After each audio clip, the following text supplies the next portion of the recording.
It's a perfect day at the beach. The sun, the sand, the surf, all working together to create a sensory feast. But what we don't see are all the technologies that help us interact with this unique environment.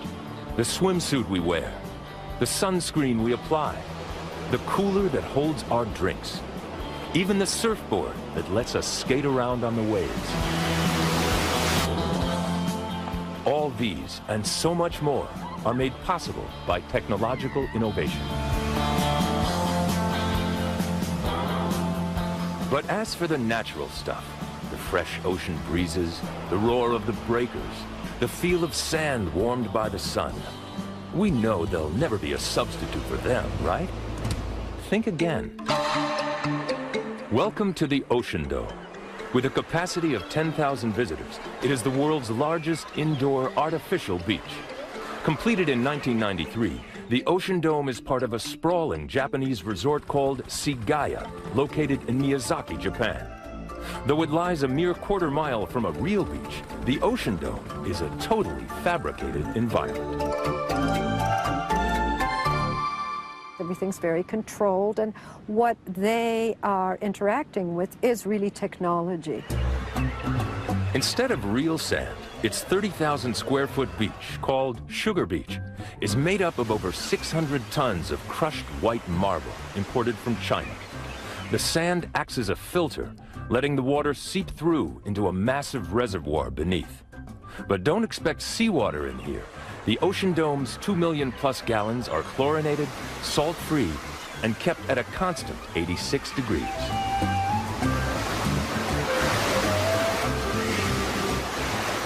A really fine virtual resort. So you can always keep the water the right temperature, you can have no waves or big waves. A computer-controlled system produces cookie-cutter waves big enough to surf on. 10 vacuum pumps pull the water into 20 large chambers, where it then gets released, creating up to 8-foot-high waves. And there's never any worry about sunburn.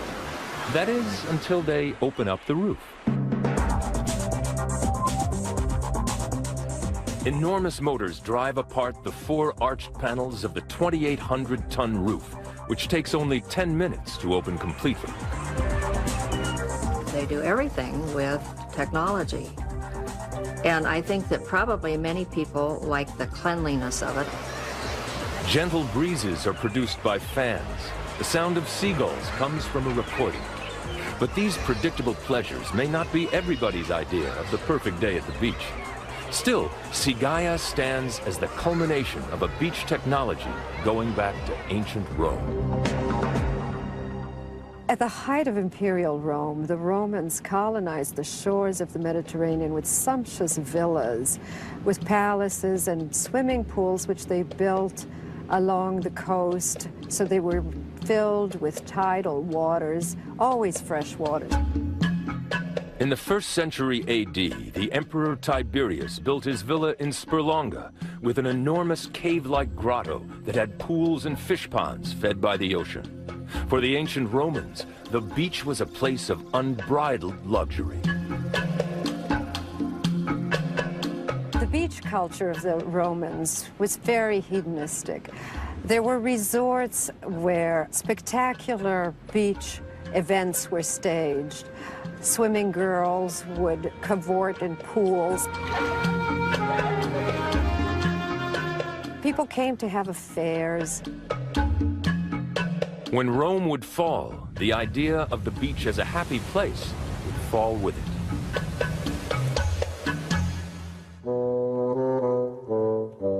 In the Middle Ages, many believed that exposure to water would leave them vulnerable to the plague. Then, in the 18th century, people came to believe that a practice called medicinal dunking could cure everything from depression to leprosy.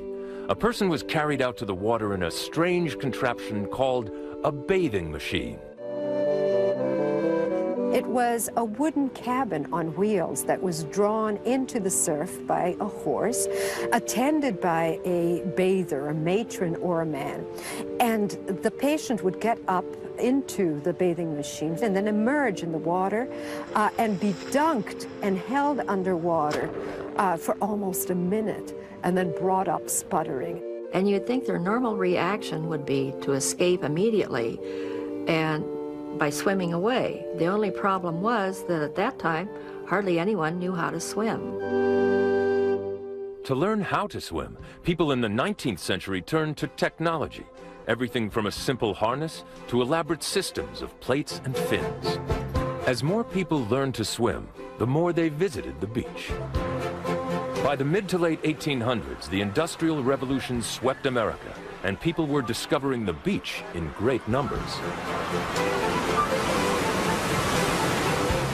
They would work horrendous hours, but they had a little block of time that they began to call their leisure time. And some entrepreneurs were very eager to fill that time for these people who had nothing to do. And it just happened that there was a group of developers who had discovered this forsaken island off the coast of New Jersey, which soon became Atlantic City. A new railroad would soon deliver millions to the New Jersey beach town. Merchants quickly set up shop. In 1870, a legend appeared, America's first boardwalk. The celebrated boardwalk was really a commercially motivated structure. The merchants didn't want sand in their establishments, and so they bankrolled the construction of the boardwalk.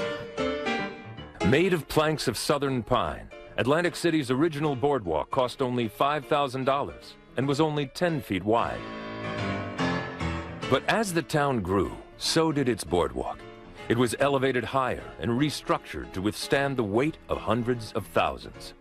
By the early decades of the 20th century, it had grown into a cultural and commercial phenomenon. With its huge amusement piers and unique rolling chairs, it was the place to go and the place to be seen. Today, the boardwalk is up to 60 feet wide and 4 miles long. Its surface is mostly made of a strong tropical hardwood called ipe and is permanently anchored into a concrete substructure. Atlantic City and its boardwalk are more popular than ever, as over 37 million tourists annually pay a visit to the birthplace of modern American beach culture.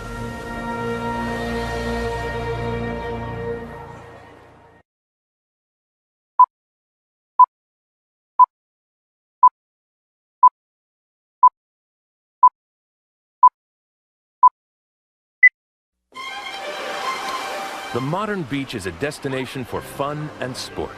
But throughout history, the shore has also been a significant gateway, a place for discovery.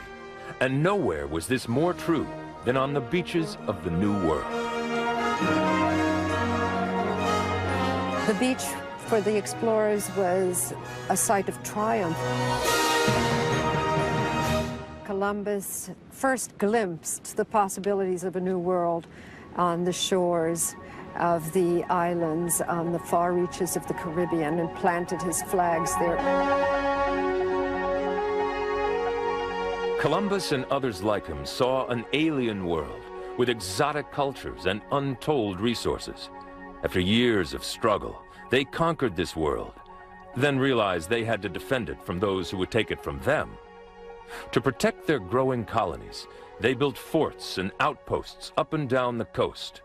One of the greatest was the massive Castillo de San Marcos, the oldest fortress in America.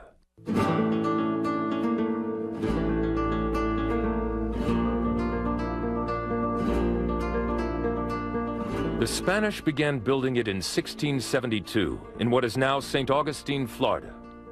When the castle was completed 23 years later, it was an awesome accomplishment.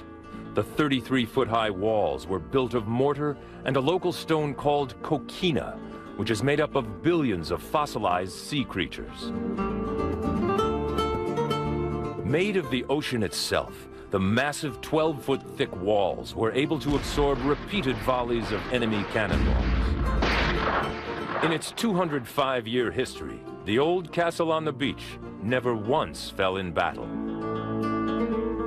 A fortress is built for two reasons. One is that it is there to actually defend against any attack that might come on. On the other hand, you could also construct a fortification so that it would intimidate any enemy from ever attacking it. That was the idea behind the most extensive beach fortification in history, Hitler's Atlantic Wall.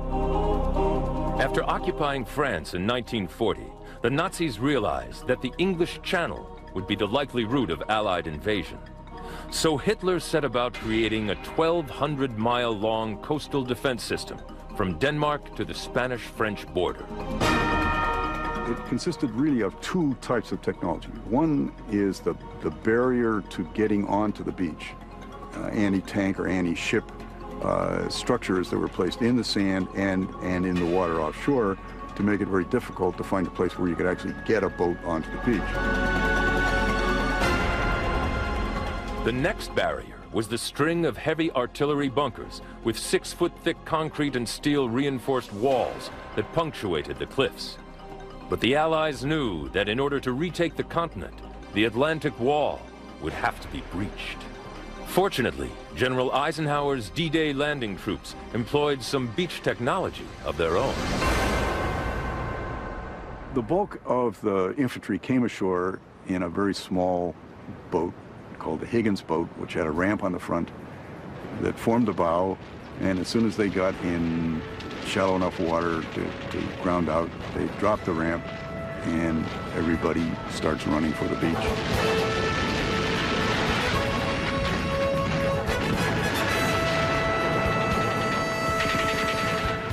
There were other landing craft, but the Higgins boat, also called LCVP for Landing Craft Vehicle Personnel, was the workhorse of the amphibious fleet.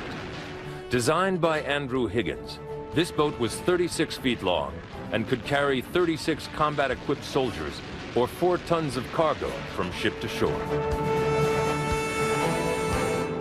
Its 225 horsepower engine and shallow draft bottom, flatter than a normal V-shaped hull,